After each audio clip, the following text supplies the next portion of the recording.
రోజు మాట్లాడలేదు, కానీ నాకు ఓపిక నశించింది. నాకు ఈ బాధ తట్టుకోలేకపోతున్నా, ఎవరు చెప్పుకోవాలి కూడా అర్థం కావట్లేదు నాకు. నా లైఫ్ మీద మీకు ఇంత ఇంట్రెస్ట్ ఎందుకు? మీ లైఫ్ మీద పెట్టుకోండి కదా. ఆ టైంలో మీ లైఫ్ మీద పెట్టుకుంటే బాగుంటది. ఒక అమ్మాయి జీవితంతో ఆడుకున్నాడు ఎందుకు? నా కొడుకుని మంచి చదువుకొని మంచి పొజిషన్లో చూడాలనుకున్నా, అది చూడలేనేమో నేను, నాకు అర్థమవుతుంది.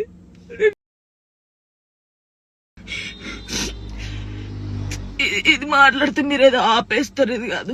ఓపిక నశించి నేను ఎప్పుడు దేనికి రియాక్ట్ కాలేదు.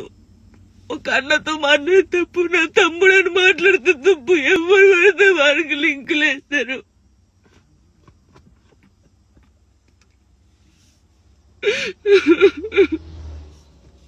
నాతో అయితే నేను